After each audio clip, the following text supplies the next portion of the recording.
はい、皆さんこんにちは。年一トラベラーアイアンウッドでございます。2026年5月4日午後4時53分、インドネシア・ジャカルタスカルノハッタ空港に到着いたしました。今から入国審査を受けるんですけども、事前に2つ申請をしております。まずはね、外務省の在インドネシア日本国大使館ですね。こちらの方のホームページからビザ取得、入国時手続き、入国後の手続きっていうのをご覧ください。で、ここはね、令和7年ですが、去年の11月の27日に新しい制度ができております。で、オールインドネシアっていう制度が運用されてですね、そちらに伴って2つ、ビザの取得と入国時の手続きがウェブでできるようになっております。で、ここに書いてあるオールインドネシアウェブ版、こちらをクリックしますね。で、これね、日本語があるんです、言語ね。ありがたいね。日本語にすれば、日本語で申請ができます。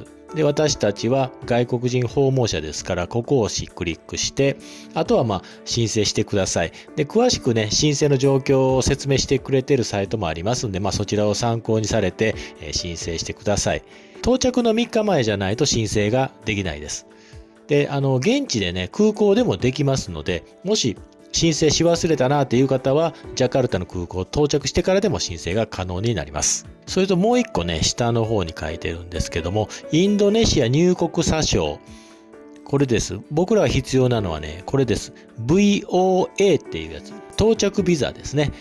これが必要です。で、以前はお金をね、持って行って、で、窓口があるんです。そこ行って、ビザを買ってたんですよ。それを今はウェブの方で申請ができるようになっています。これもちょっとクリックしてみましょう。こちらは残念ながら言語が英語かインドネシア語しかありません。あんまりね、僕好きじゃないんですけどね、日本語翻訳しますよね。日本語翻訳したら非常に見にくくなるんです。応募とか支払いとかダウンロードとかありますけども、できたら英語でやった方が安全だと思います。これを申請するとね、こんなカードが来るんですよ。これが到着ビザになります。で、ここに私の名前とか、生年月日とか、いろいろ書いてるんですけども、ここですね。有効期限が30日、4月の18日に申請してますね。で、4月の18日に申請して5月の4日に入国しますので、30日以内ですから OK です。ちょっとね、順番、外務省の方は先にオールインドネシアしてからこっちをするみたいな書き方してたけど、逆の方がいいと思います。この番号を書かないかんかったはずなんですよ。それと、僕、高松空港で、ジャカルタまでのチェックインしましたけど、見せてくださいって言われましたよ。ANA のカウンターの人が。なので、航空会社の方で、このビザ取ってるかどうかをどうもチェックしてたみたいです。さあ、そしたら実際ね、空港での様子をご覧ください。いや、結構遠いな、この空港。ただね、電子のね、申請ね、そこら中にこの QR があります。これ税関の方ですわ。オールインドネシアね。で、オールインドネシアのこの上にもね、もうそこら中にポスターもあるから、あそこ、あれ QR4 分の1隠れとるけどね、あそこにもあるし、それとね、ここにね、ビザを買う場所が残ってるんやね。誰も行ってないや。やっぱりみんな電子でやってんやと思いますわ。で、やっとこさ着いたんかな。まだあと2分かかるって書いてる。これ何？プレイヤールームっていうことはお祈りする場所か。イスラムの国やからね、面白いですね。オールインドネシアあれか。機械でもできるようになってんだ。機械でやってる人もいますね。なるほどなるほど。こんなのは着てみないとやっぱ分かんないですね。でも日本でね、スマホで事前にやっとく方が安心ですよ。あそこにもなんか機械あるぞ。あれは SIM カードか。SIM カードセンター。こんなの機械で売ってんや。ここから取っちゃダメみたいやね。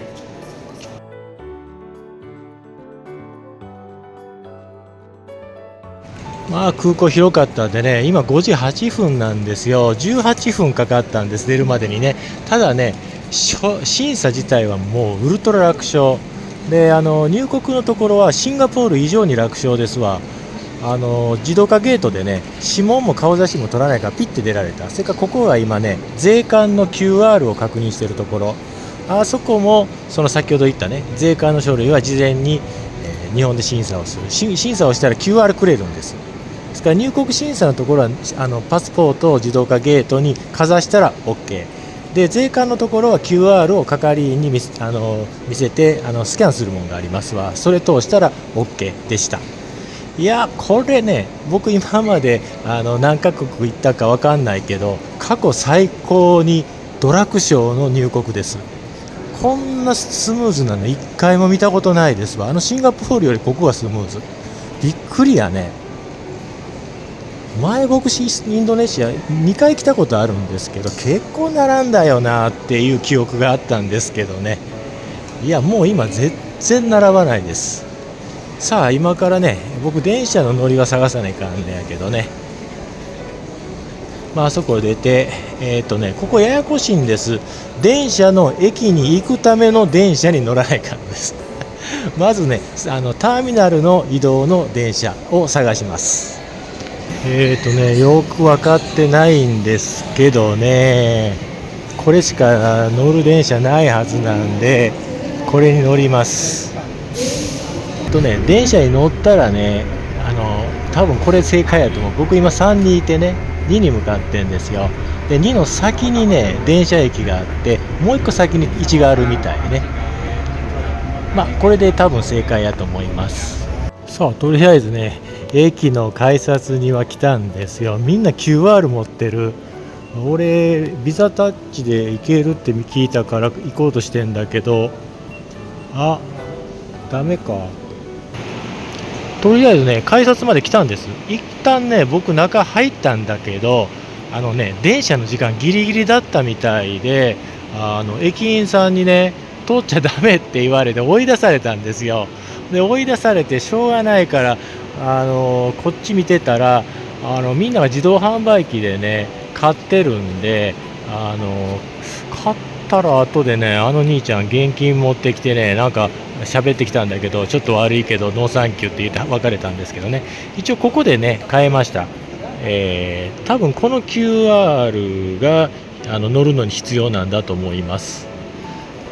85,000ルピア、850円かなですよね合ってます。桁がでかいからね、なんとも僕まだ今現金持ってないんでね。で30分待ちですわ。ちょっとしばらく待機しておきます。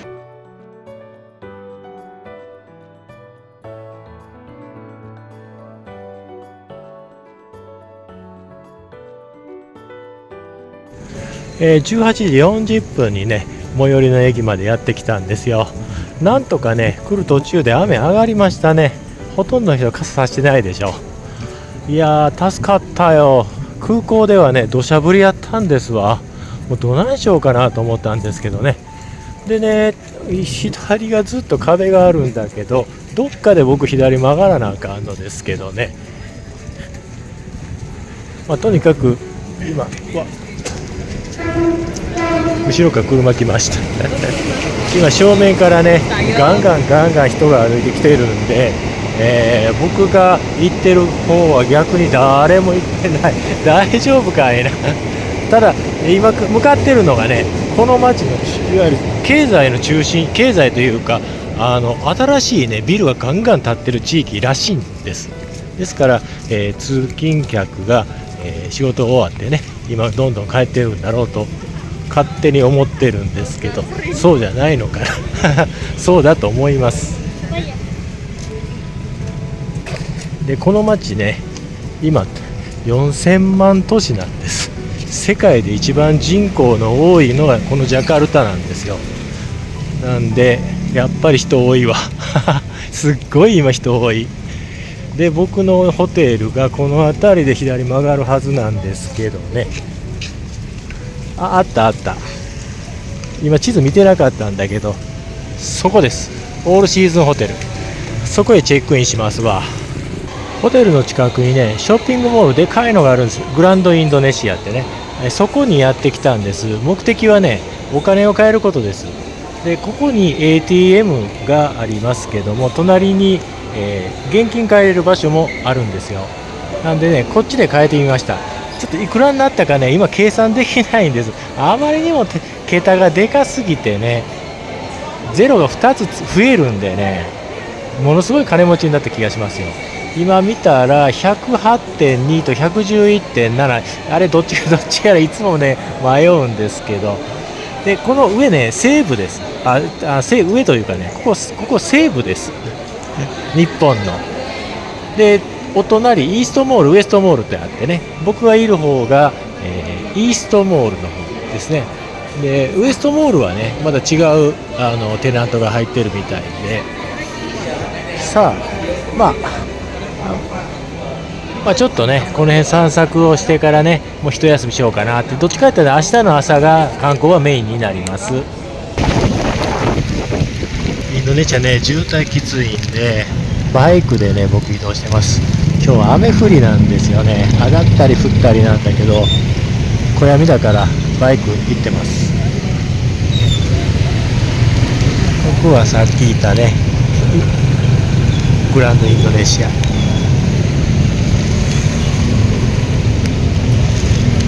2026年5月5日子どもの日ですね。朝6時過ぎなんですけども、ここ屋上がね、屋上がレストランになってるんですよ。で中で食べてもよかったんですけど、せっかくなんでね、外の方が気分がいいなと思って外にやってきました。で昨日いたのがね、すぐそこが電車の駅なんですわ。見えるかな。ここが電車の駅で、昨日ここ歩いたね。こっちが大通りで、この目の前が今ジャカルタで一番のその高層ビルがね集中している地区なんですよ。で逆側僕歩いたんだ昨日ね。こっち側歩いて、この向こうにグランドインドネシアがあったんですよ。いやいいとこやね。しかも朝から気分がいいですわ。こういうね日本だとこういうとこで僕絶対多分食べないと思うんですけど、外国行くとやっぱり外のテラス席いいですよね。さあそしたらね、朝からいいもの食べてね、今日も頑張りますよ。午前8時グランドインドネシアのとこまでやってきたんですけども、ここにねなんかね船のような形をしているのがあるんですけど、これがね駅なんですよ。でバスはバスで、これね専用のレーンがあって、真ん中車のスピードが違うでしょ。バスの専用レーンがあってバス停になってる。それから真ん中ね、よく見たらねメトロのマークがある。ちょっとね僕昨日の駅見て切符買うの不安なんだけど、行ってみます。1回券なかったんです。このスイカみたいなこれ買えって言われてね、いやめっちゃ困ったよ。あそこに切符が券売機あるんですけど、現金オンリーなんですよ。でお釣りが出ないんです。僕5万ルピア持ってなかった。お姉さんがね全部やってくれた。しかもね現金が機械に入らなかったんですよ。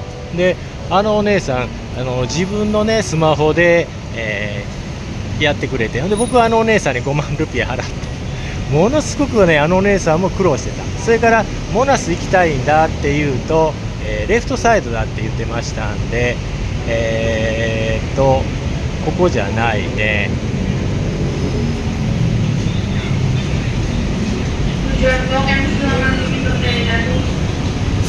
上上がるんだと思うんだけど違うのかな。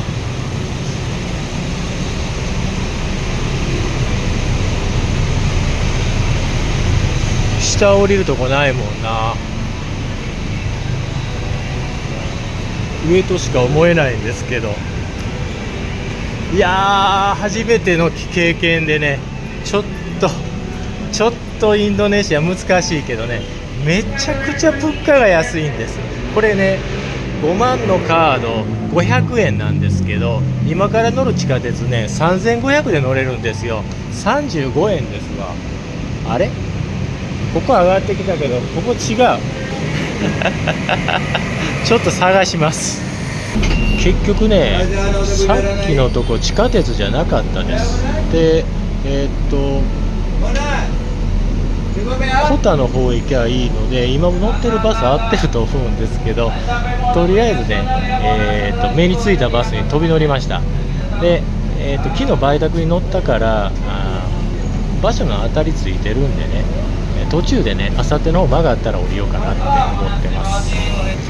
面白い仕組みやね。ここバスにね、降車ボタンもなければお金をねもらう場所もなかったです。で降りてこれ駅なんですよ。だからバスの駅を出るときにね、それこそ鉄道の駅を出るみたいに改札があって、で僕が買ったカードをかざしたら出れました。でここがね、来たのが独立記念塔モナスの最寄り駅だと思って降りたんです。もう一個先まで行った方が良かったのかもしれないんですけど、あれ見えたからね降りました。今小泉進次郎防衛大臣が来てるんですね。ここ来たのかな、もしかしたら今日来るのかなっていうような感じなんですけど、会えることはないと思いますけどね。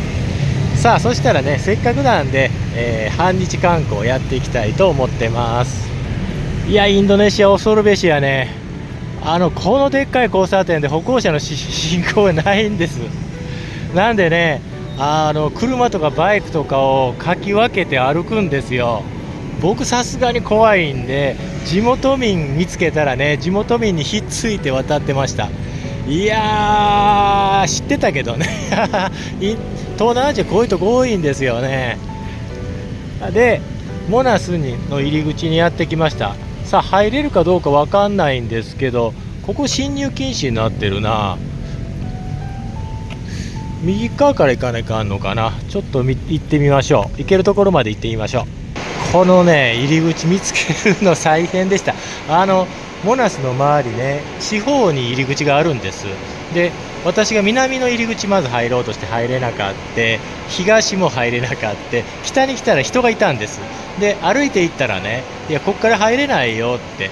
で入り口はねそこだってピンクモスク指すんです。でピンクモスクを指して、ピンクモスクのとこ行ったら下に降りろって言われたんです。でピンクモスクの地下に降りたらね、ここがモナスのねチケット売り場であって、それからここを通っていくらしいです。もうこう行けって言われたから行きます。なんとかね屋上まで上がってきましたよ。ここの独立記念塔なんですけど、第二次世界大戦の後ですね、その時ね日本が、ここ占拠してたんだけど、もともとは、今大河ドラマで豊臣兄弟やってるじゃないですか。